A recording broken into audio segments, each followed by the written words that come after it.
안녕하세요. 이렇다 150회 시작하도록 하겠습니다. 오늘 찬이쌤 나오셨습니다. 안녕하세요. 찬이쌤입니다. 예, 그리고 유프로님 나오셨습니다. 예, 안녕하세요. 오늘 너무 춥죠? 아우, 비까지 오니까. 예. 제가 친구 저기 딴 나라에 사는 친구가 왔는데 네. 거기도 굉장히 추워서 벌써 거기 눈이 30cm나 왔다 그러더라고요. 아, 캐나다인데 예, 여기는 눈 30cm나 안 왔잖아요. 네네. 근데 앞으로 다가올 추위를 생각하니까 저는 정말 따뜻한 나라로 가고 싶다. 겨울을 어. 너무너무 싫어해서 음. 여름에 음. 아주 뜨거울 때 사람들이 덥다고 막 불만 이야기하고 하잖아요. 네. 저는 겨울을 전혀 탓하지 않아요. 아, 여름을 전혀 탓하지 여름. 않아요. 여름 동안에. 아. 왜냐하면 다가올 겨울이 너무 싫기 때문에 맞아요. 여름에 아무리 더워도 겨울보다 여름을 불만스러워하지 않습니다. 겨울보다 나으니까. 어디 따뜻한 꼬트디부아르 이런 데 가면 어떨까요? 아, 그러니까요. 아. 그러니까 갑자기 꼬트디부아르가 생각이 나죠. 꽃도 아프리카 아니에요? 예, 따뜻한데. 예. 아니 그 겨울에 따뜻한 나라 가가지고 음. 날 풀릴 때 다시 한국에 오고 네. 이랬으면 좋겠어요. 네, 이건 뭐 그냥 이번 생에는 안 되겠지 뭐. 가정법입니다. 네네. 있을 수 없는. 이번 그거겠죠? 생에는 네. 틀렸어요. 네. 어쨌간에 추위를 네. 견뎌냅시다. 네. 자, 오늘 유프로님 어떤 주제 가지고 오셨나요? 예. 이렇다 첫 방송이 언제 시작됐는가 하면 잘 알죠. 공개된 걸로 하면 네. 팟빵에 공개된 걸로 하면 2016년 1월 8일이었어요. 제가 네. 확인해 보니까. 네네. 벌써 예. 1월 초에 1월 처음 초에 녹음을 하셨고. 했고요. 그때도 출대했네요. 편집을 제가 했습니다. 야, 네, 그때 편집까지 했습니다. 그런 시절이 있었군요. 네, 밤새 예, 갖고. 벌써 네. 4년이 다 되어 가네요. 그러네요. 그렇죠. 4년. 예, 예. 야. 그 이렇다의 1회 주제가 뭐였는가 하면 양적 완화가 뭐야? 였거든요. 야, 그때 유프로가 리드했던 방송이었습니다. 네. 아, 네. 네. 그 오늘은 다시 한번 음. 양적 완화를 그 신기하네요. 하고자 합니다. 1회를 유프로가 하고 또 네. 150회를 유프로가 하는데 네, 주제가 네. 딱 연결되는 게 야, 이게 좀 괜히 또 엮어보려고. 예. 아니면 제가 딱 떨어지네요. 예. 우리 이렇다 해도 이제 복고바람이 부는 건가요? 세월이 많이 흘렀으니까 의미가 좀 달라졌을 수도 있고요. 네. 하지만 4년 전에 했던 얘기를 그냥 하시지는 그렇겠죠. 않으실 테고 음, 굳이 음. 150회 때 음, 양적 완화와 관련된 주제를 다시 다루기로 하신 이유가 있나요? 그 내용에 큰 문제가 있었던 건 아니고요. 이게 네. 때 아니고 있었다면 있었다고 하세요. 예. 뭐 괜찮습니다. 근데 뭐 사람인데 공부를 뭐. 좀 더 해보니까 네네. 새롭게 알게 된 사실이 있다는 거 하나고 오, 네네. 또 하나 차이가 있는데 음, 당시는 양적 완화가 사실상 끝나가던 시기였어요. 맞아요. 2012년, 14년까지 진행되다가 이거 오히려 끝나는 시기였거든요. 근데 지금은 오히려 다시 다가오고 있는 시점이다라는 차이가 네. 있는 것 같습니다. 조금 다른 각도로 그것도. 예, 예. 예. 그리고 최근에 그 제가 했던 것이 현대적 화폐 이론 네. 142회 그 디플레이션의 위험성 이거 147회에서 했지 않습니까? 네네. 네. 이게 다 화폐와 관계 있는 것인데 양적 완화의 개념이 이것과 아주 밀접한 관련이 있기 때문에 최근에 했던 내용을 양적 완화라는 키워드를 통해서 한번 종합 정리해 보고 싶은 생각에서 주제를 택했습니다. 유프로님 말씀 들으니까 기억이 나는데 저희가 147회 녹음하고 나서 끝나고 이제 가는 길에 유프로님이랑 그 얘기를 했었어요. 아, 이거 좀 한 번 더 하면 좋지 않을까요? 좀 이어서 단서를 주제를 주셨구나. 그 기억이 나네요. 네. 지난번 디플레이션에 대해서 이야기를 할 때 디플레이션에 대한 대응책 이야기가 나왔었고 그때 정부가 재정 지출을 늘리는 재정 정책 그리고 중앙은행이 통화량을 늘리는 통화 정책이 있다고 말씀을 하시면서 양적 완화는 통화 정책이 하나라고 이야기하셨던 게 생각이 나거든요. 네, 네. 그렇죠. 네. 저는 이제 유프로가 지금 이제 양적 완화를 다시 한다 그러는데 네. 왜 다루는지 또 다른 이유를 하나 알고 있습니다. 아, 뭐죠? 유프로가 최근에 양적 완화에 관한 책을 하나 번역했습니다. 저번에 네. 책 낸 지 얼마 네. 안 됐는데 요새 막 맹렬하게 번역을 여러 개 계속하고 있는데 어. 그 책도 한번 소개해 주시죠. 아니 뭐 이렇게 나올 열심히 겁니다. 곧 나올 거야. 내용에서 뒤에 하겠습니다. 뒤에 얘기하실 겁니까? 그런데 앞부분 듣다가 중간에 빠지는 사람도 있기 때문에 앞에 얘기하는 게 좋긴 한데 어쨌건 네네. 책을 냈다는 거 그렇게 기억하시고요. 아니 그러면은 책을 낸 지가 얼마 안 됐는데 아니 또 아직 안 돼서 번역을- 나올 거예요. 아니 전에 예. 전에 책 나온 지 우리가 네. 얼마 안 되잖아요. 그거는 우주를 뭐였죠? 우주의 거장. 우주의 우주의 거장들 거장들. 나온 지 얼마 안 됐는데 네. 또 번역까지 하셔가지고 네네. 또 새 책이 나온다고 하니 이렇게 연구에 집중하시는 이유가 도대체 뭔지도 궁금하네요. 불굴의 이제 학습 욕구 이런 거로 볼 수 학습 있죠. 욕구로, 네. 그러니까 유프로가 이제 저번에도 뭐 정리 한번 했지만 경제 불황기, 특히 이제 디플레이션이 우려되는 상황. 이 상황에서 이제 재정 정책을 쓸 수도 있고 통화 정책을 쓸 수도 있는데 재정 정책은 이제 정부가 주로 하는 거 아닙니까? 네. 뭐 정부가 이제 국채를 발행해서 돈을 조달해서 보통 일을 하죠. 그러니까 결국 정부가 돈을 꿔서 네. 그래서 그 돈을 쓰는 게 재정 정책이다 이렇게 볼 수 있고 통화 정책은 이제 민간 부분에 돈을 이렇게 푸는 거니까 민간의 돈을 이렇게 빌려줘서 돈을 쓰게 하는 것 이게 통화 정책이라고 볼 수 있겠죠. 근데 차인 쌤이 그렇게 말씀을 해주셔도 그게 딱 와닿지는 않아요. 네, 와닿지 사실 않죠. 돈을 네. 정부나 민간에게 빌려준다는 것이 구체적으로 어떻게 하는 것인지 체계적으로 그리기가 쉽지가 않거든요. 꼭 굳이 뭐 체계적일 것까지는 없더라도 이게 좀 이게 뭐 상상이 가야 되잖아요. 네네. 그게 좀 어려워요. 저도 경제학을 전공을 했지만 그때 네. 통화량을 늘린다고 했을 때 네. 그게 무슨 말이지 하는 구체적으로 실생활에서 어떤 변화를 주는 거지 하는 것을 머리에 잘 떠올리지는 못했거든요. 네. 이제 그래서 이제 한번 양적 완화의 개념으로 네네. 우리 청취자 여러분도 어떤 것이 통화량을 늘린다는 의미인지 네네. 한번 확인해 보자는 취지에서 이번 주제를 골랐습니다. 자 그러면은 어디부터 이야기를 시작해 볼까요? 예, 저는 통화량이 무엇인가 하는 것부터 시작했으면 좋겠어요. 근데 통화량 하면은 뭐 화폐의 양 이렇게 저는 생각이 드는데 그렇죠. 뭐 경제에 순환하고 있는 돈의 양 뭐 이게 순환되고 있는 그런 돈의 양을 말하는 거죠. 예, 정확히 맞는 말씀인데 네. 통화량에는 여러 가지 종류가 있습니다. 그 말은 여러 가지 돈이 있다라는 거죠. 네. 그 마돈나님이 주로 사용하는 돈은 뭐예요? 돈 하면 뭐 머리에 지폐, 떠오르는 동전 예, 뭐 그렇죠. 그 정도죠. 카드 안 쓰시나요? 카드 카드는 안 쓰시나요? 엄청 많이 쓰죠. 그다음 뭐 네. 토스 이런 것도 하시잖아요. 토스. 네, 토스도 쓰고. 네. 계좌 이체도 하시죠. 아니 근데 그거는 거래의 방법이잖아요. 음. 돈의 종류는 지폐, 동전 뭐 이런 거 아니에요? 아, 현금 그렇게 아닌가? 생각하기가 쉬운데 네네. 사실은 계좌 이체를 한다고 하죠. 네. 이랬을 때 1,000만 원을 예금을 시켜놨다 해서 네네. 1,000만 원이 그대로 예금 계좌에 있는 건 아닙니다. 당연히 안 그렇죠. 음. 또 다른 사람한테 빌려줘서 그 사람은 또 계좌에다 넣어놓고 네. 마치 자기 돈인 것처럼 또 쓰지 않습니까? 네네. 그러니까 이거는 사실은 신용화폐입니다. 아. 그 원천은 지폐, 동전에서 올 수는 있지만 네네. 신용화폐이기 때문에 사실은 지폐와 동전하고는 성격이 좀 다른 것이죠. 아니 그러면은 제가 알고 있는 뭐 지폐나 동전 외에 훨씬 많은 화폐들이 경제에서 유통된다고 봐야 되겠네요. 네, 뭐 우리 청취자분들께서는 이미 이렇다를 여러 번 들으셔서 네네. 신용화폐 개념에 대해서 좀 돼 있겠지만 조금 좀 정리하면 경제학에서도 이제 돈을 파악하는 지표가 여러 가지가 있어요. 우리가 이제 아까 처음 얘기했던 지폐, 네. 동전, 네. 뭐 현금 이런 것들 이제 중앙은행인 한국은행에서 이제 발행하지 않습니까? 네네. 한국은행이 발권한 그런 통화인데요. 이런 한국은행이 발행한 통화, 뭐 일반적으로 말하면 중앙은행이 발행한 통화를 본원 통화, 영어로는 베이스 머니라고 합니다. 네. 그래서 이거를 M0, M은 이제 머니고요. 네네. 0은 지로니까 이제 처음 시작한다 정도의 느낌이라고 볼 수 있습니다. 영이죠, 영. M0 여기부터 시작하니까 이제 베이스 머니 이렇게 하고요. 네. 제로가 0인 건 뭐 다 아시겠죠? 네. 자, 본원 통화는 이제 어떻게 되느냐? 그럼 그 본원 통화에 해당하는 게 뭐냐? 일단 가계와 기업이 현금을 갖고 있어요. 그럼 이게 이제 본원 통화겠죠? 요거는 이제 조폐공사를 통해서 중앙은행이 찍어낸 거니까.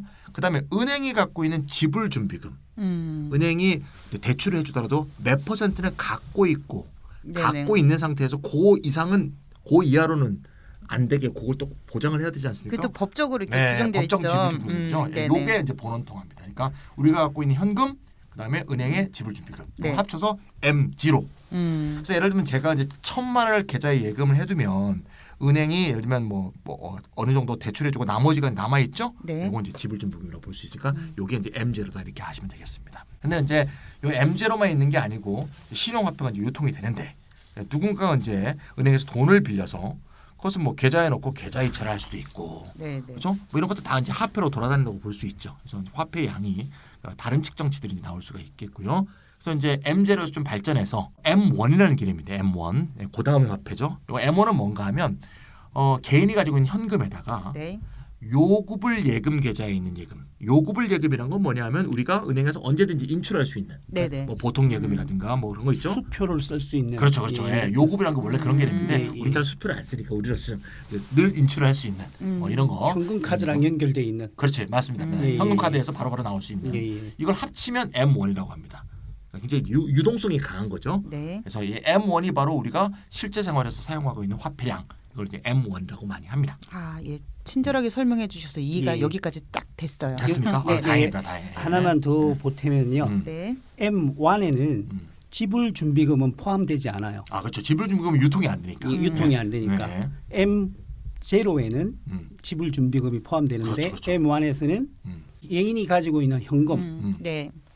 포함되고 지준금은 빠지는 거죠. 그러니까 양쪽에 현금은 다 있죠. M1에도 현금이 있고 네. M0에도 있는데 M1에는 지불 준비금이 있고, 그렇죠? M1에는 M0에는 M0에는 지불 준비금이 있고, 네. M1에는 요구불 예금이 있고 네, 그렇게 네, 되는 거죠. 예. 그래서 이제 사실상 M1이 중요한 것 같아요. 그렇죠. 그 요즘은 전자 계좌 이체를 많이 하니까 전자화폐라고 하잖아요. 네, 네. 수표를 안 쓰지 않습니까? 네, 네. 전자화폐가 M1이다. 그게 현금 보탠 것이 네, 네. 이렇게 보면 되는 거죠. 네. 그 통계를 한번 보면 말이죠. 그게 우리나라 2017년 9월 통계를 제가 지금 갖고 왔네요. 이제 우리가 본원 통화 아까 얘기했던 M0 네. 이거는 전부가 162조랍니다. 162조.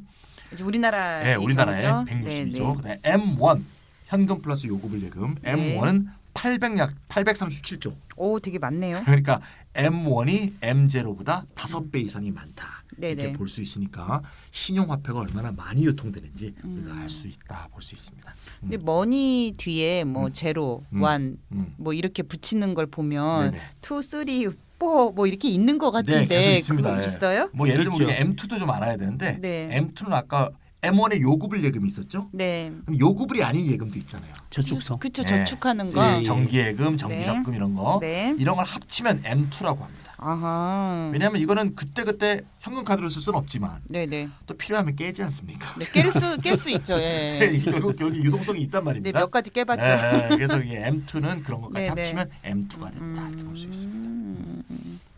그 이제까지 이제 통화량의 개념을 상당히 길게 설명드린 이유는 유통되는 돈의 대부분이 신용화폐이기 때문에 즉 창조된 화폐라는 것이죠. 그러다 보니까 경제에서는 보는 통화가 변화가 없다 하더라도 한국은행에서 찍어낸 돈이 우리의 실제 소득이 그대로 있다 하더라도 신용 때문에 돈이 늘어났다 줄었다 한다라는 걸 말씀드리려고 그 돈에 대해서 설명을 먼저 드린 겁니다.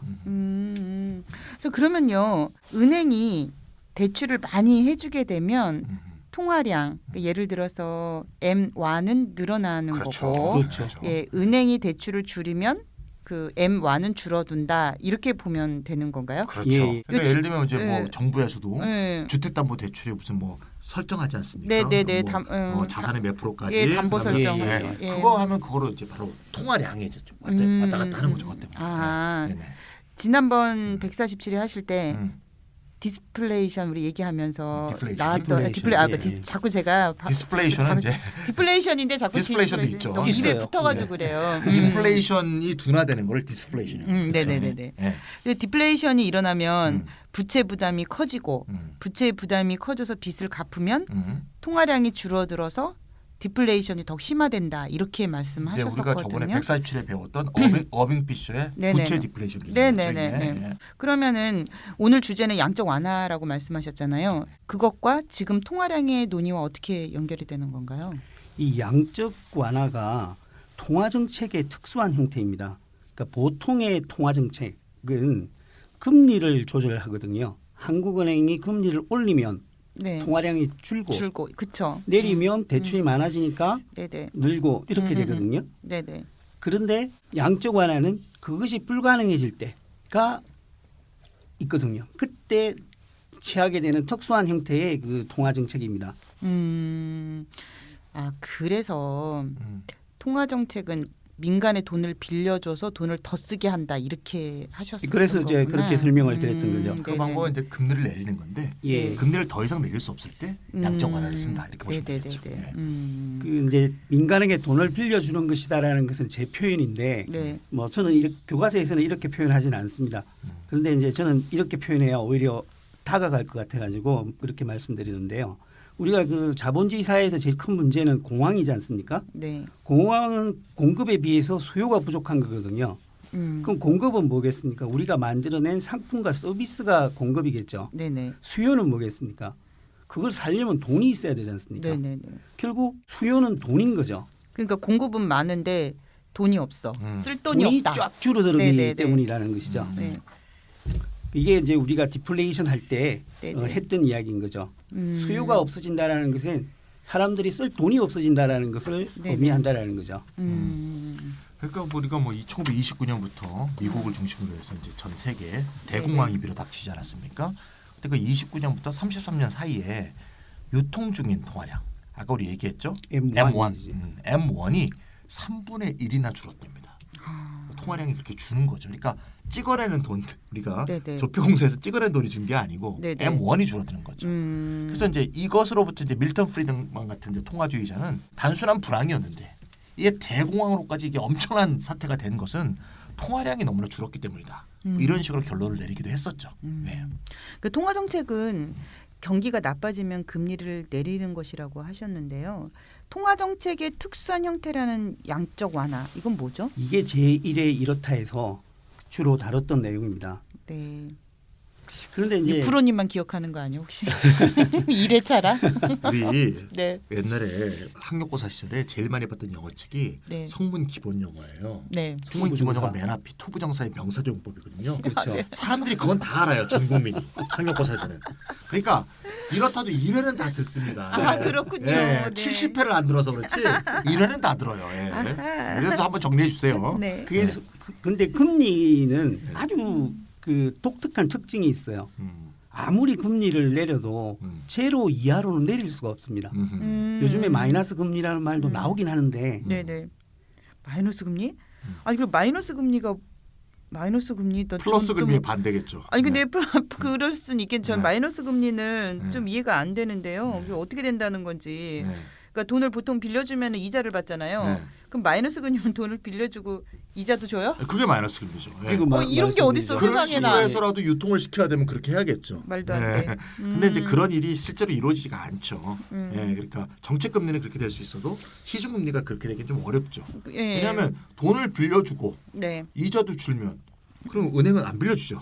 예. 그렇죠. 그래서 이거는 이제 제로 금리 하한의 문제라고 네. 얘기합니다. 제로 금리 이하로는 떨어질 수 없는 게 금리의 문제라는 얘기죠. 그래서 양적 완화는 금리가 제로까지 내려왔을 때 네. 금리를 더 내릴 수 없을 때 돈을 빌려주는 방법이 양적 완화라고 할 수 있습니다. 그러면 어떻게 더 빌려줘요? 돈을 이렇게 직접 빌려주기보다는 중앙은행이 시중에 있는 은행이나 민간한테 자산을 사는 거예요. 그 자산을 사들이면 뭘 어떻게 해야 되겠습니까? 돈을 줘야 될 거 아닙니까? 네. 그러니까 예를 들어서 중앙은행이 제가 가지고 있는 국채를 사준단 말이죠. 그럼 저는 국채를 가지고 있다가 그게 현금으로 바뀌잖아요. 네네. 이렇게 은행이 국채를 가지고 있을 수도 있거든요. 음. 그럼 은행에서 국채를 중앙은행이 사버리면 은행의 지준금이 많아지게 되는 거죠. 이렇게 현금을 떠안기는 것이 바로 양적 완화다 이렇게 말씀드릴 수가 있습니다. 그리고 양적 완화를 할 때 네. 방금은 국채만 예를 들었는데요. 네. 일본 중앙은행 경우에는 회사채와 주식을 매입하기도 했어요. 좀 심하게 했죠. 예. 회사채를 사들인다는 것은 사실 중앙은행이 사기업한테 직접적으로 돈을 빌려준다는 이야기거든요. 민간에 직접 공급하는 거죠. 그러니까 통화 정책은 중앙은행이 시중에 돈을 풀어서 구매력이나 수요를 늘리는 정책이라는 거잖아요. 네네. 그럼 보통 금리를 내리는 방식으로 돈을 푸는데 이거는 이제 금리를 내리는 게 아니라 직접 빌려준다 이런 얘기를 하신 거죠? 그 현금을 떠안기는 거죠. 네네네. 다시 설명을 드리면은 네네. 제가 이제 국채를 가지고 있으면 국채 가지고 빵과 우유를 못 사 먹지 않습니까? 네네. 근데 국채를 중앙은행이 사가 버리면 제 손에 현금이 많단 말이죠. 그렇죠. 그러면 돈을 쓸 수 있는 조건이 갖춰져 있는 거죠. 네네. 그렇게 돈을 안겨주면서 돈을 더 쓰도록 부추기는 정책이다 이렇게 할 수 말씀드릴 수가 있습니다. 아 그렇구나. 또 이제 국채 매수는 이렇게 볼 수도 있는데 아까 그 기준금리가 제로라 그랬잖아요. 네. 기준금리가 제로라고 해도 시중금리는 제로보다 높거든요. 예, 기준금리는 이제 정부가 처음에 정한 정책금리니까. 그래서 이제 예를 들면 이제 기준금리가 제로인데 채권 같은 경우는 그렇더라도 제로보다 좀 높습니다. 왜 그런가 하면 채권을 예를 들면 10년이다. 네네. 그럼 10년 뒤는 사실 예측할 수가 없잖아요. 그렇죠. 불확실성까지 이렇게 가만히 돼서 제로보다 네네. 높은 금리가 책정이 될 수가 있습니다. 그러니까 그러면 결국 좀 더 내릴 수 있는 여지가 있는 거죠. 그때 그 국채 이자율을 좀 더 내리는 방법이 뭐냐? 네. 정부가 국채를 막 사들이는 거죠. 그럼 국채 수요가 증가하지 않습니까? 그렇죠. 국채 수요가 올라가면 국채 가격이 올라가겠죠. 네네네. 살리는 사람들이 많아지니까. 네네네. 국채 가격이 올라가게 되면 국채의 실질 이자가 떨어지는 셈이 됩니다. 예를 들면 10만 원에 2%였다 그러면 네. 이 국채 가격이 20만 원이 됐어. 네네. 그럼 사실 2%가 아니고 1%가 돼버린 거죠. 그렇죠. 예, 확정 금리가 그대로니까 네네네네. 그런 식으로 해서 이자를 더 떨어뜨려 버린 거죠. 실질 이자를. 그런 방법으로 국채를 사들이는 방법이 결국 국채 이자를 더 떨어뜨려서 시중의 실질 금리를 더 떨어뜨리는 통화 공급의 방법이 될 수 있다는 거죠. 예, 이게 이렇다 이래의 주요 내용이었습니다. 네. 아 그렇군요. 네, 이게 4년 전에 공부했던 거를 저는 이 일회를 듣지도 못하고 그 현장이 없어가지고 다시 들어봐야 되겠구나. 부정사의 형용사정보부터 공부하셨군요. 아, 네네. 아 이게 저는 그러면 이렇게 말씀하신 김에 네.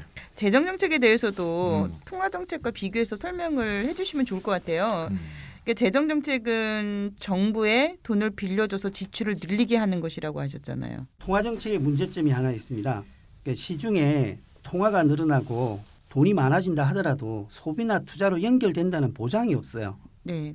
민간에게 현금을 떠안겨도 그 돈을 사용 안 할 수가 있는 거거든요. 그렇죠. 현금을 떠안았는데 그걸 그냥 다시 저축할 수도 있잖아. 그렇죠. 안 쓰고요. 예. 특히 경제 침체기에 그럴 수가 있습니다. 네. 돈이 많아도 사업 전망이 없으면 네. 아무리 싸게 빌려준다 하더라도 투자를 안 할 수가 있거든요. 그렇죠. 주로 돈놀이를 많이 하죠. 음. 네. 그리고 돈을 주면. 은행도 네. 돈을 빌려주려고 하지 않을 수가 있는 거죠. 시중금이 아무리 많다 하더라도. 네네. 그래서 정부가 차라리 직접 소비나 투자에 대한 지출을 늘리자. 그것이 더 효과적일 수가 있거든요. 그게 바로 재정 정책이고 이게 케인스주의자들이 주장하는 네네. 주로 옹호하는 그 경기 부양책이죠. 근데 제 생각에는 그게 훨씬 나을 것 같기도 해요. 왜냐하면 정부가 직접 지출하면은 뭔가 확실하잖아요. 믿음이 가고. 그래서 뭐 케인스주의자와 네. 예, 고전파가 항상 계속 그렇게 싸워왔죠. 근데 이제 케인스에 반대하는 사람의 논거를 좀 알아두면 좀 우리가 도움이 되는데 왜 또 그렇게 반대할까? 네. 그 이제 정부가 이제 돈을 가져와서 이제 국채 같은 거 발행해서 돈을 조달을 해갖고 막 지출을 늘려요. 또는 뭐 네. 세금을 많이 걷어서 지출을 늘릴 수도 있겠죠. 그러면 어떻게 되냐? 민간이 또 돈이 부족해져. 그럼 민간 지출이 줄어들어. 그럼 정부 지출이 늘면 네. 느는데 민간 지출이 주니까 총 수요는 큰 변동이 없을 수도 있다는 거죠. 이런 걸 이제 crowding out effect라고 쫓아낸다, 밀어낸다 그런 뜻으로 구축 효과라고 하거든요. 이것도 또 그럴 듯하지 않습니까? 그러면 이거를 그러면은 네. 정부가 민간의 지출을 몰아내는 네, 그런 효과인 효과를 거예요? 네, 별로 아이고야. 안 발생할 수 있다는 예. 거죠. 거꾸로 이제 정부가 이제 적자가 발생해서 돈이 더 필요하면 이제 국채를 팔아서 네네. 돈을 또 조달할 수도 있지 않습니까? 그럼 이제 시장에서 돈을 걷어들이게 되는 거죠. 네네. 그렇게 되면 이제 양적 완화와 반대가 돼서 국채를 매입하는 것이 아니라 매각을 하게 되면 네. 민간의 돈이 또 줄어들죠. 그렇겠죠. 그런 식으로 해서 민간 소비와 투자가 줄 수도 있으니까 재정 정책이 오히려 시장에 나쁜 영향을 미친다. 네네. 이렇게 볼 수도 있는 거죠. 네. 또 말이 되네요. 제가 다 동의하는 건 아니지만 이제 소개를 그냥 한 겁니다. 물론 뭐에 이렇게. 대한 반박은 얼마든지 네. 있습니다. 네, 네. 예. 충분히 있죠, 뭐. 근데 아주 강한 주장이긴 하죠. 네. 말이 되긴 되는 것 같기도 네, 해요. 그렇죠. 그러면은 재정과 통화 정책을 한꺼번에 해버리면 안 돼요? 그게 정확히 맞는 말씀인 거죠. 음. 재정 정책만 피면 네. 민간의 소비 투자가 위축될 수가 있긴 하거든요. 네. 그러면 통화 정책적으로 시장의 통화량을 풀어주고 음. 정부가 국채 매각을 통해서 그것을 흡수해서 재정 정책을 펴버리면 아무런 문제가 없는 것이죠. 네네. 근데 실제는 이렇게 작동하더라라는 주장이 이제 케인지안의 주장인데 민간의 국채를 팔잖아요. 네. 그러면 민간들이 그걸 또 은행에 가서 네. 돈으로 바꾸더라. 아. 그래서 통화량은 계속 늘어나더라라고 주장을 하죠. 지금 이제 6%가 사실 자기가 오늘 하려는 얘기를 사실 미리 좀 살짝 던진 건데 통화 정책과 재정 정책을 같이 쓰면 되겠다. 통화도 더 발행하면서 이거를 어떻게 정부가 흡수하여 정부가 돈을 더 많이 지출하는 방향으로 이거 결합하면 어떨까 하는 게 이제 제가 6%가 오늘 하려는 얘기고요. 아, 네. 그 얘기 조금 이따 하도록 하고 방송 마치는 예, 건가요? 방송 요거 좀 더 마무리 짓고 네네. 넘어가도록 하면 이제 네네. 케인스에 이제 반대하는 게 이제 대표적으로 통화주의자 아닙니까? 이제 밀턴 프리드먼 우리가 많이 얘기하는 네. 통화주의 및 그 후예들이죠. 입장도 뭐 다기하게 다양합니다만 예. 뭐 현재에 와서는 이제 다 신자유주의자라고 볼 수 있고요. 네. 이 사람들은 이제 제일 싫어하는 게 정부죠. 그렇죠. 정부가 강력한 정부를 싫어하잖아요. 강력한 정부뿐이 아니고 정부 자체를 잘 별로 안 좋아해요. 네네. 예. 정부의 기능은 무조건 작아지는 게 좋고 그런 이제 작은 정부라는 이런 이제 설명을 했죠. 그래서 시장이 좀 더 정부보다는 훨씬 좋은 제도라고 보는 거고요. 그래서 이제 통화 정책, 즉 민간의 돈을 푸는 그런 정책, 또 그 특수한 형태로서 양적 완화가 대공황 같은 위기를 충분히 극복할 수 있었다. 또 네네. 이번에도 2008년 이후에도 그런 걸 할 수 있었다 이렇게 봤던 거고요.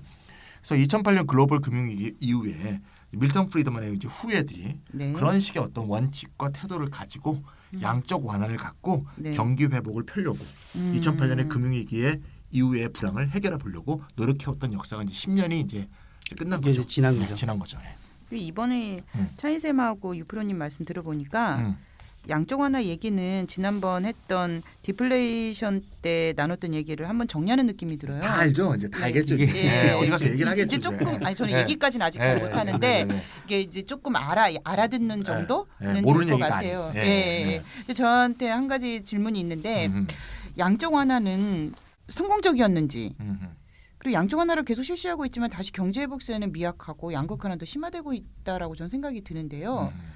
사실 돈을 민간에게 떠안긴다고 해서 투자가 늘고 소비가 느는 게 맞나요? 그렇게 되나요? 예, 그게 정확한 지적이라고 저는 생각을 합니다. 네. 그 부분에 대해서 말씀드리면 양적 완화가 대공황과 같은 최악의 위기를 막은 것까지는 맞다고 봐요. 네. 그것까지는 인정을 할 수 있는데 결코 바람직하게 진행되었는가에 대해서는 그렇게 말할 수가 없다라는 거죠.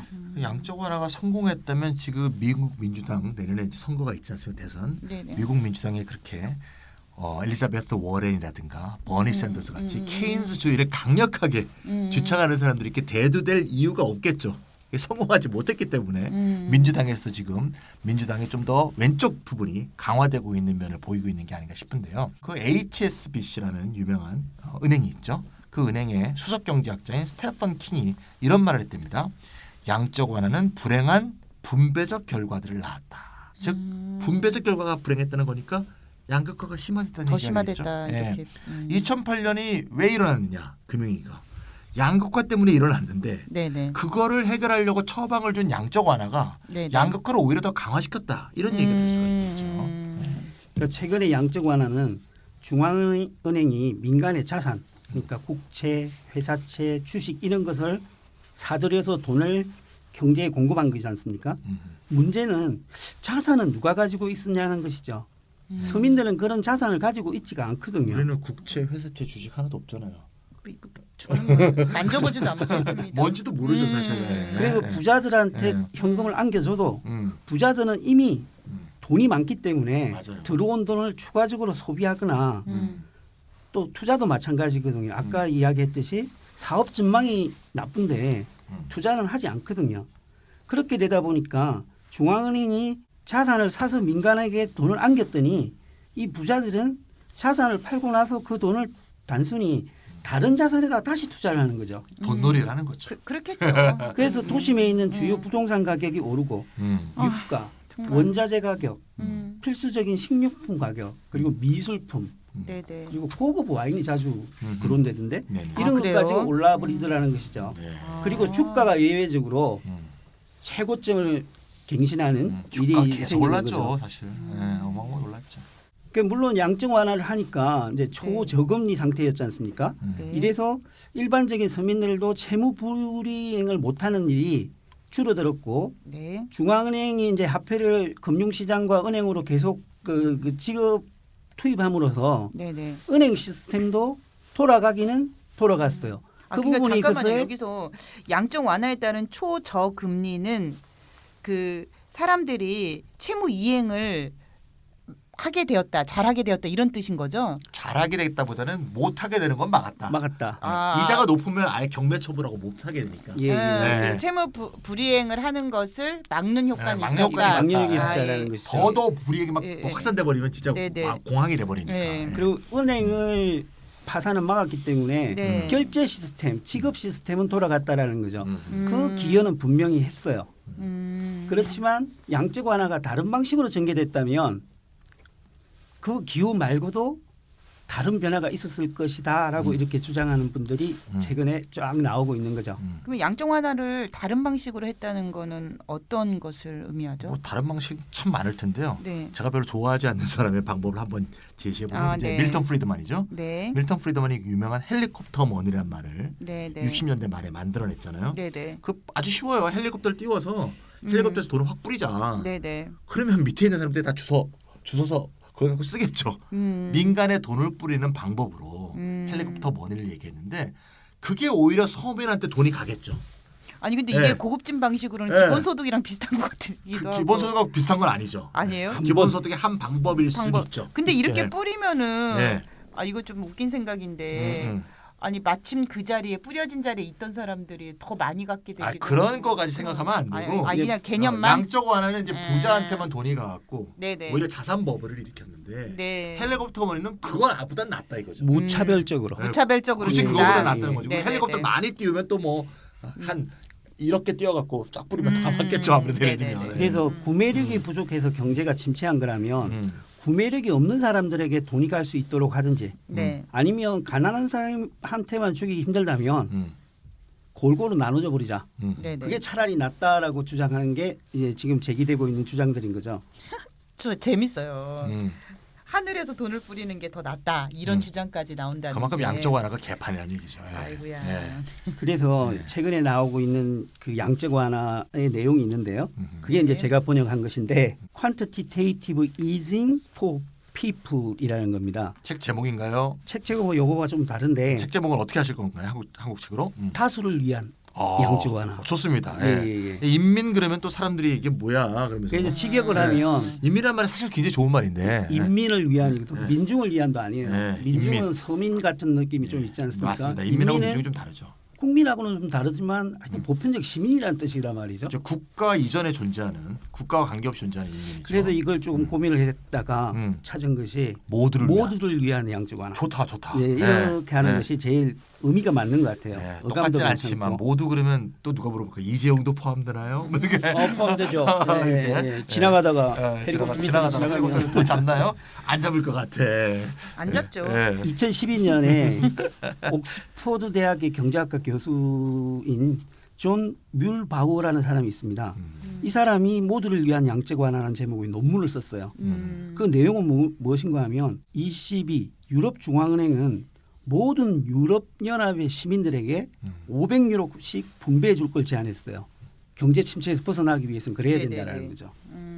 근데 뮬바우의 생각은 크게 관심을 끌지 못했는데 네. 최근에 와서 그 이후에 속속 많은 경제학자들이 다수를 위한 모두를 위한 양적 완화에 네네. 대한 여러 방안을 제시하고 있습니다. 그래서 유럽연합에는 현재 모두를 위한 양적 완화를 위한 시민단체가 있는 거죠. 압력단체가 있으면서 활동하고 있고요. 네네. 영국의 노동당은 모두를 위한 양적 완화를 네네. 공식 당론으로 채택한 상태이죠.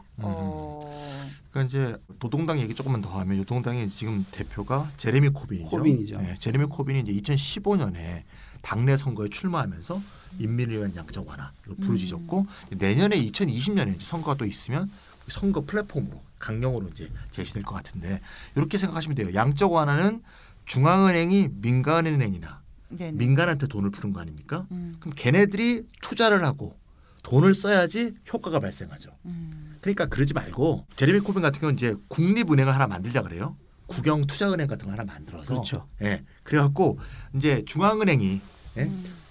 국립투자은행이 발행한 채권 이거를 중앙은행이 매입하는 거예요.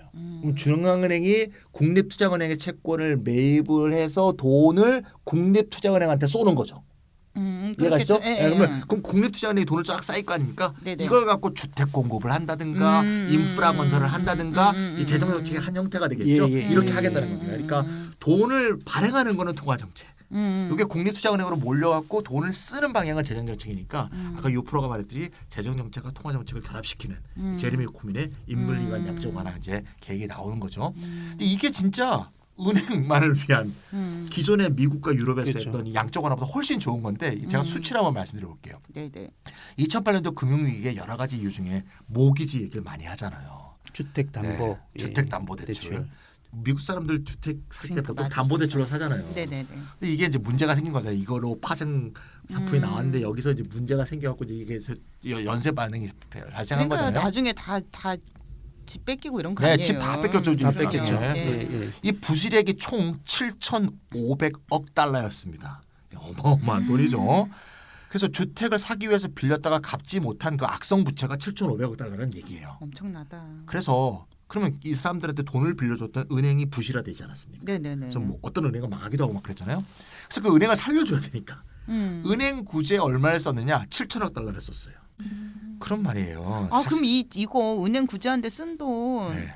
아니 다 세금으로 쓴 거 아니에요? 그러니까요. 아, 그러니까 이거를 그러니까 공적 은행 자금. 그러니까 이걸 은행한테 안 쓰고 네. 그냥 부채 탕감으로 바로 썼으면 그렇죠. 아니 위기도 안 생겼을 거 아니야. 아니 그러니까. 위기가 발생하지도 않는데. 너희들 집 살려고 7천억 썼니? 내가 그냥 줄게. 아니 그게 낫지. 어떻게 이걸 은행을 구제를 해주냐? 그러니까요. 그러니까 이게 이제 양적 완화의 문제라는 거예요. 네. 은행을 위한 양적 완화가 네. 되는 건데 그러네요. 네. 은행은 망할 이제 일도 물론 없네. 문제는 있죠. 네. 주택을 산 사람들이 네. 투기적 의도에서 집을 산 사람도 많거든요. 그렇기도 네네네. 하겠죠. 그걸 국가가 집을 대신 사주는 거잖아요. 그렇기 때문에 그렇죠. 이걸 또 하기는 상당히 힘든데 그렇죠. 이제 문제는 단순 계산을 해보면 네.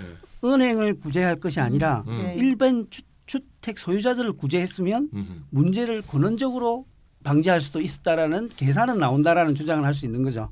그러니까요. 지금까지 얘기를 잘 들어봤는데요. 제가 헷갈리는 부분이 좀 있어요. 그러니까 인민을 위한 양적 완화를 주장하는 사람들은 돈을 이렇게 잘 사용하기만 하면은 이게 양적 완화 같은 게 제일 좋다는 얘기인가 뭐 이런 그러니까 생각이 통화 정책이 들거든요. 제일 좋다는 네네네네. 이야기인가. 근데 그렇게 단정할 수는 없는 게요. 이제 아까 이제 그 찬희 쌤도 말씀하셨는데 헬리콥터만이라고 이야기되는 네. 그것은 재정 정책이자 통화 정책인 거죠. 그러니까 결합된 정책이라고 결합된 보면 되는 정책이죠. 거예요. 예. 그러니까 통화 정책은 일반적으로 통화량을 늘리는 거거든요. 네네. 통화량을 늘린다는 것은 기본적으로 빌려준다라는 개념입니다. 네. 그런데 헬리콥터만이는 빌려주는 게 아니에요. 돈을 직접 주는 거였잖아요. 돈을 직접 주는 거죠. 네네. 이거는 재정 정책인 거죠. 재정을 이전해 주는 거와 아, 마찬가지이기 그런 의미에서 때문에요.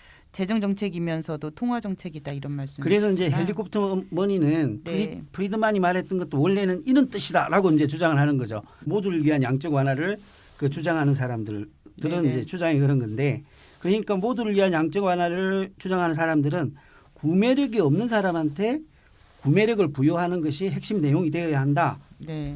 물론 이제 은행 파산을 막는 은행을 위한 양적 완화는 하지 말자라고 하는 건 아니에요. 네네네. 은행이 망하면 전체적인 시스템이 붕괴하기 때문에 네네. 그것을 방지하는 정책도 써야 되는데 네네. 은행에 빚을 지게 된 사람들을 먼저 구제해버리면 은행까지도 문제가 없는 거죠, 사실은. 그렇죠. 예. 근데 저는 궁금한 게 있는데 이게 좀 상상을 해보자면 만약 케인즈께서 프리드먼의 헬리콥터 머니 구상을 들었다면 어떻게 평가했을 것 같으세요? 그 아주 재미있는 질문인데요. 사실 케인스도 비슷한 이야기를 했어요. 공황 때 아, 어떻게 그랬어요? 하냐고 했는가 하면 네네. 뿌리자고 이야기 안 하고 네. 병 안에다 돈을 담아가지고 파묻어 놓자 그랬어요. 그건 또 뭐야? 돈을 병 안에 넣어가지고 파묻어 놓으면 네. 그걸 파기 위해서 사람을 고용할 거 아닙니까? 네. 어디 쓸까? 그러면서 아, 그 우리 보물찾기 소풍 갈 때 네, 그렇죠. 보물찾기에서 네. 그렇게 보물찾기 할 하면서 사람들을 고용한다는 얘기예요? 투자도 늘고 네. 고용도 는다라는 거죠. 그래서 돈을 찾으면 네. 그 돈 찾은 돈을 쓰면 되니까. 네. 그러니까 결국은 비슷한 이야기를 한 것이기 때문에 제 생각에는 케인스도 헬리콥터 머니에 찬성하지 않았을까 하는 생각이 네, 뭐 네. 좀 다른 것 같은데 그래도 직접 나눠줘서 이렇게 쓰라고 하는 거하고 네. 네, 묻어두고 그걸 찾기 위해서 이렇게 고용이 창출되는 그런데 것도 이제 다른 것 그런 같은데. 문제적인 했을 것 같아요. 음. 돈 주어서 안 쓸 수도 있다. 네네. 돈이 있어도 사람들이 지고만 있을 수 있기 때문에 네. 돈을 땅에다 묻고 실제적인 고용과 수요가 동시에 창출되려고 하는 게 낫다라고 주장했을 것 같습니다. 케인즈 얘기 들어보니까 참 낭만적일세. 이런 비유를 비유를 한 주다니. 거죠. 이게 네네. 좀 심오한 비유죠 사실은. 그러네요. 어렵게 얘기할 수 있는 거를 네네. 그것 사실 케인즈도 보면 막 그래프도 나오고 그러거든요. 그래서 쉽게 얘기하는 거죠. 돈이 있는데 이 돈을 고용 창출과 경제 활성화에 어떻게 쓸 것인가 네. 하는 거에 이제 자기 케인즈적으로 설명을 한 거겠죠.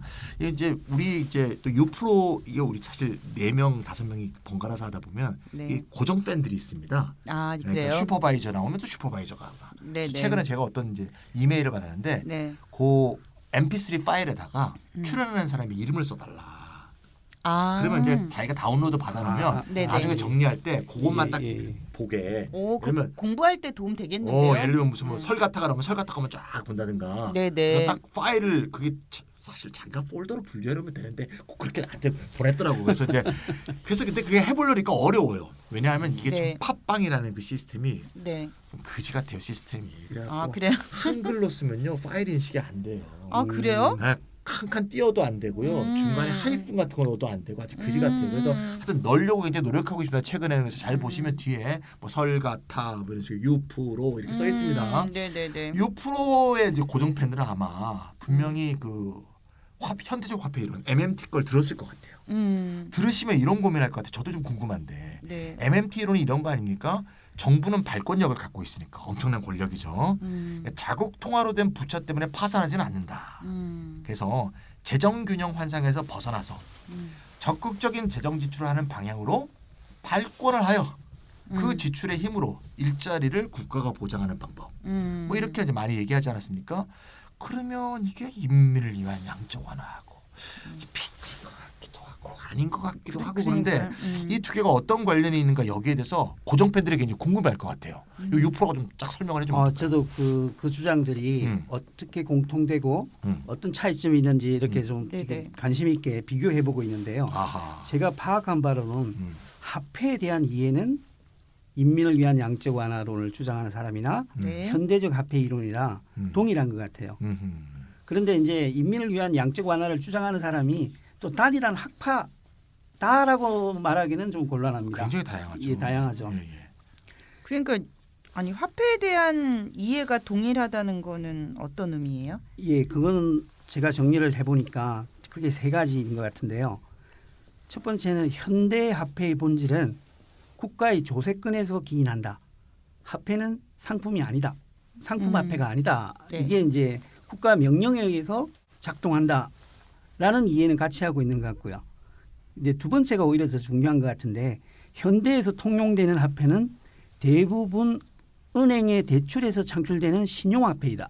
네. 이제 이게 들락날락하면서 경제에 충격을 주고 있다. 이렇게 하는 것이고요. 그리고 세 번째는 국가의 발권력을 활용해서 소득 균등화와 경제 위기에 대처하자. 여기까지는 공통점인 것 같아요. 네. 근데 그걸 전제로 해서 현대 화폐 이론은 일자리를 국가가 보장하자고 주장하고 두 번째 이제 일본의 이노우에라는 학자가 있는데 최근에 왔었죠 한국에도. 예. 이 사람은 화폐 발행 이익으로 기본소득을 주자 이렇게 주장하고 그러죠 이노우에. 또 세 번째 사람은 장기는 모르겠는데 단기적인 위기 극복적으로는 헬리콥터를 띄우자 이렇게 주장하는 사람이죠. 예.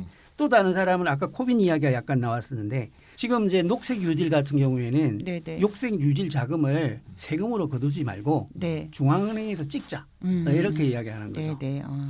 녹색 뉴딜도 또 다양하다고 볼 수도 있고요. 네. 이게 뭐 한두 가지로 설명할 수 있는 건 아닌 것 같고요.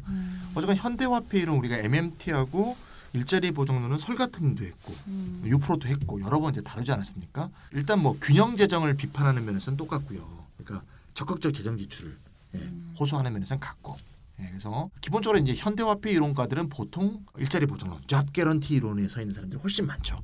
기본적으로 그게 연결되고 따라서 기본소득에 대해서 주로 반대하는 경향이 훨씬 많습니다. 그런데 좀 전에 나왔듯이 현대화폐 이론에 대해서 그 화폐에 대한 이해와 비슷하면서도 네. 기본소득을 주창하는 흐름.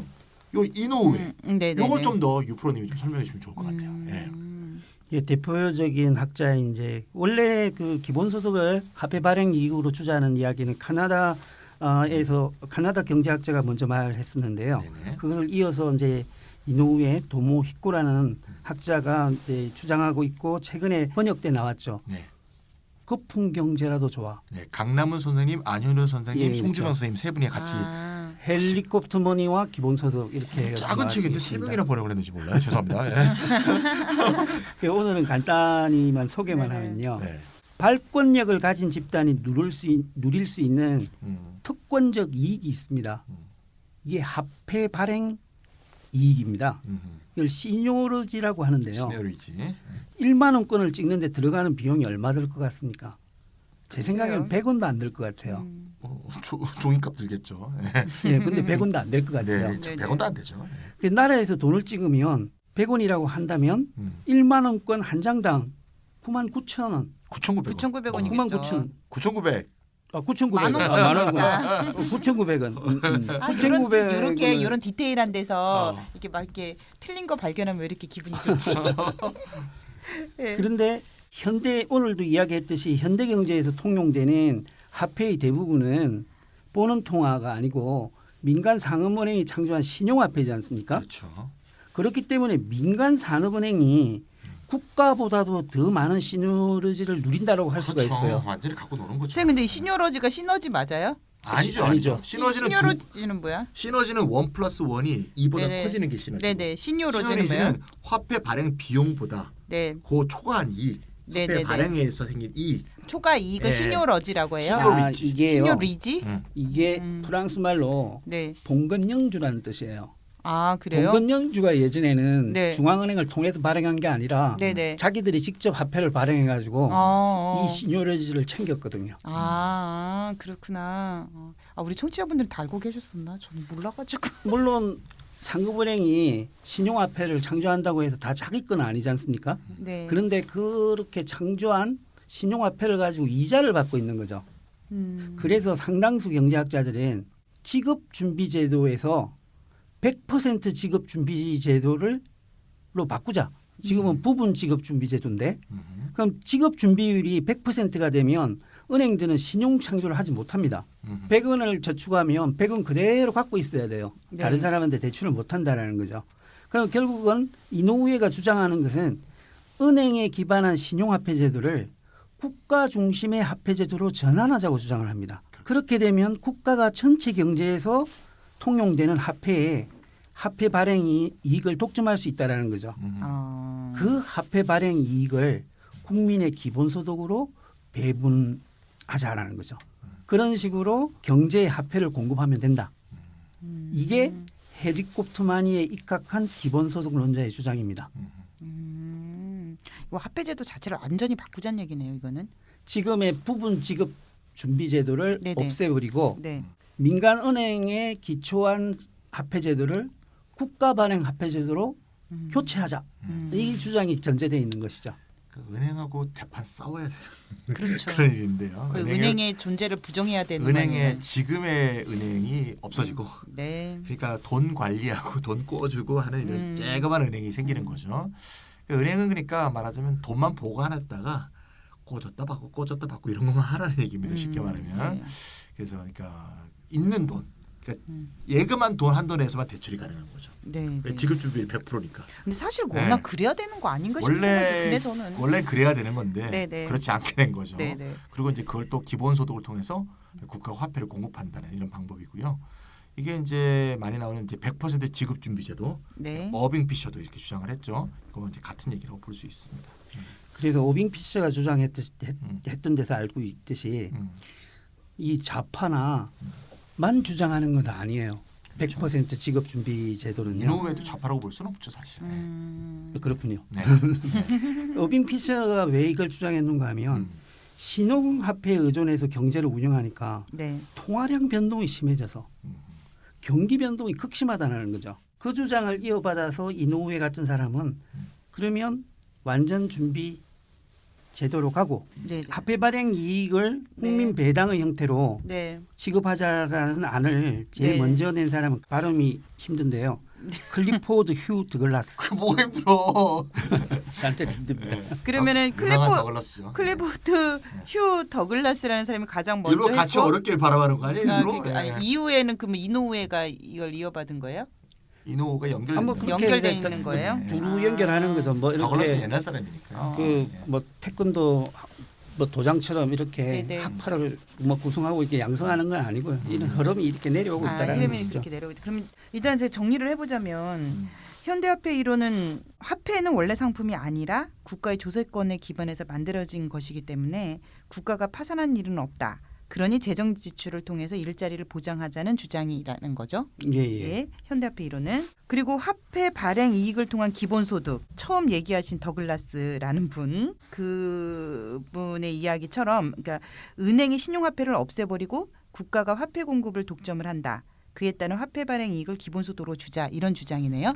예, 그렇게 이렇게 좀 간단히 정리해 정리되겠죠. 보면 되겠죠. 그리고 이제 이제 다른 흐름은 네, 이제 오늘 이제 주로 소개했던 것인데 장기적인 시스템 전환은 아니라 하더라도 네. 단기적인 경기 부양책으로서 모두에게 돈을 나눠주자는 인민을 위한 양적 완화로 있는 거죠. 네, 그러니까 뭐 현대화폐론이나 화폐 발행 이익으로 기본소득을 주장하는 주장은 이제 사는 새로운 이제 통화 시스템하고도 이제 연결이 된다고 볼 수 있겠고요. 네, 근데 인민을 위한 양적 완화는 통화 시스템을 안 바꿔도 네, 아까 얘기했지만 그 코빈이 얘기했듯이 국립의 투자은행을 만들어서 네. 그 중앙은행에서 그렇게 그 채권 사도록 네네. 하는 형태 음. 기존의 화폐 제도를 갖고도 할 수 있는 거니까 네네. 당장에 실현 가능한 정책으로 제안한다 이렇게 볼 수 아하. 있습니다. 네네.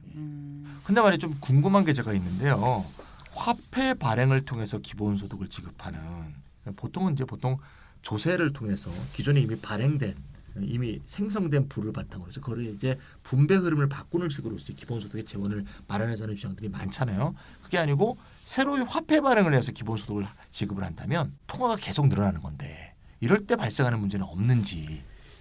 예, 이 주장은 다시 한번 체계적으로 음. 전체적으로 살펴봐야 되는데요. 그 부분에 대해서만 간단히 답을 드리면 사실 경제가 성장하면 계속 화폐량이 늘어나야 됩니다. 달리 말씀드리면 기술 발전에 따른 생산성 향상만큼 통화량이 늘어나면 인플레이션은 발생하지가 않죠.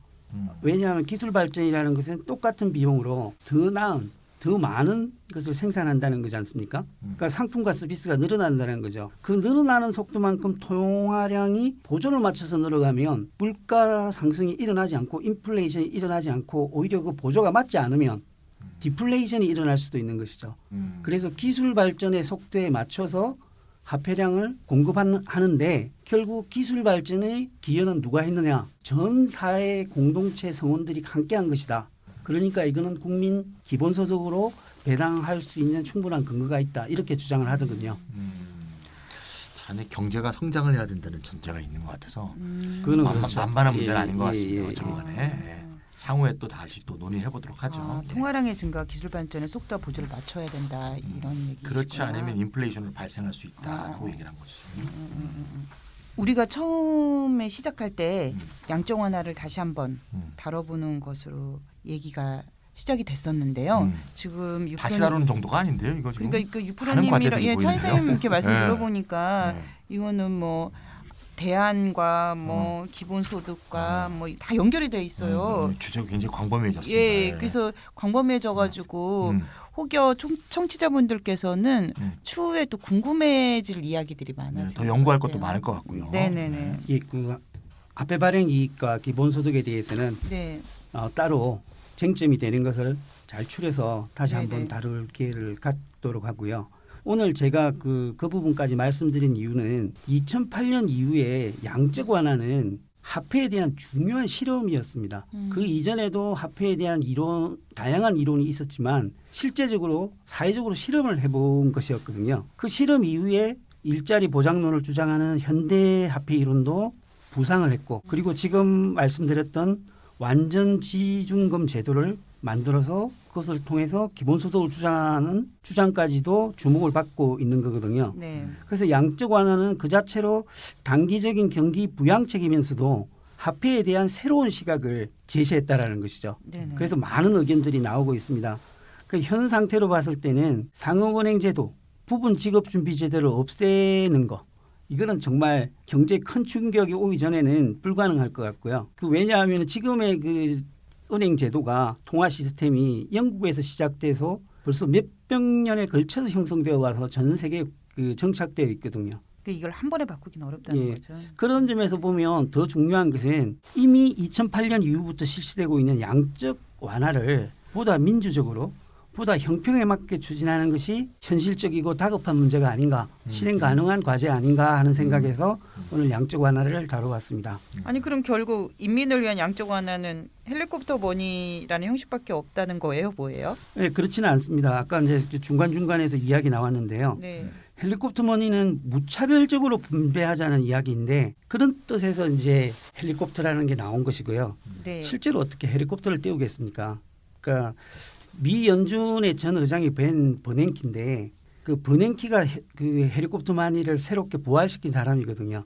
양적 완화를 주도했던 사람입니다. 네. 그래서 이 사람은 어떻게 하자고 했는가 하면 감세를 하고 세금을 걷지 말고 네. 그리고 국채를 사들이자고 했어요.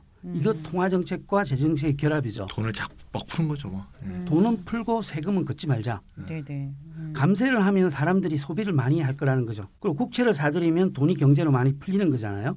그래서 이것이 현대판 헬리콥터 머니다라고 주장을 했던 거거든요. 네. 헬리콥터에서 뿌려야지 뿌리는 건 아니고. 근데 이거 해본 적 있어요, 이렇게? 이게 양적 완화죠. 음. 지금 실시해왔던 것이 네네네. 그런 거죠. 그런데 이 정책의 문제가 뭔가 하면 세금은 누가 많이 냅니까?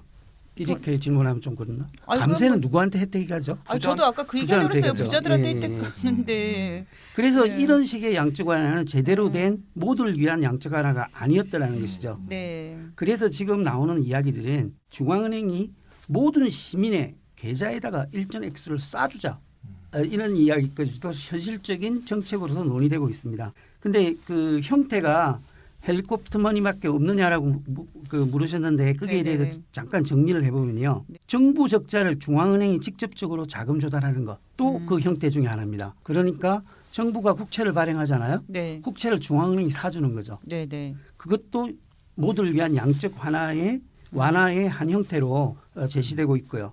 현대화폐 이론은 그거 가지고 일자리를 만들자고 하는 것이 그 특수한 그 정책 형태인 거죠.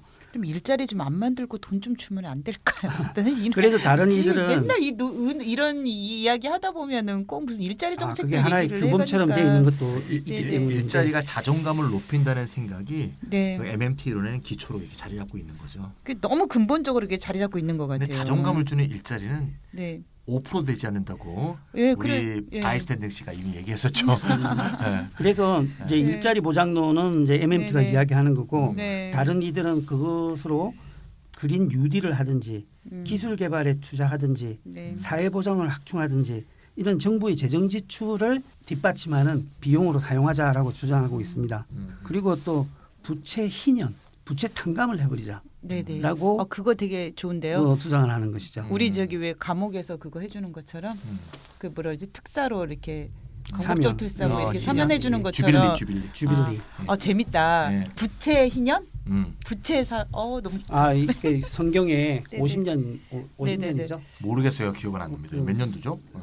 50년 지나면 이렇게 네네네. 없애는 게 있습니다. 네. 토지 분배를 새롭게 하고 네네네. 하는 게 있죠. 우리 뭐 남기엽 선생님 이런 분들이 희년 얘기 많이 하시죠. 어. 지금 아까 그 마돈나가 마지막에 그 인민을 위한 양적 완화가 헬리콥터 머니를 약간 좀 네네네. 헷갈리는 것 같아서 네네 맞아요. 약간 좀 간단하게 제가 또 개념 정리 네네 개념 좀 칭찬이 해주세요. 아닙니까? 그럼요. 그래서 약간 네. 정리하면 이겁니다. 그러니까 정부의 역할이 딱 달라요. 그러니까 네. 프리드만 같은 통화주의자, 헬리콥터 머니 이런 식에서는요 정부의 역할이 강화되는 게 싫습니다. 그러니까 이제 기본적으로 정부의 역할이 좀 줄어들게 돼 있는 거죠. 네네. 기본적으로 중앙은행과 민간의 관계 네네. 기본에 있는 거고요. 물론 조세가 결합되면 재정 정책이 좀 관계가 되긴 하지만, 네. 근데 이제 인민을 위한 양적 완화는 정부가 그 중심에 딱 있는 거죠.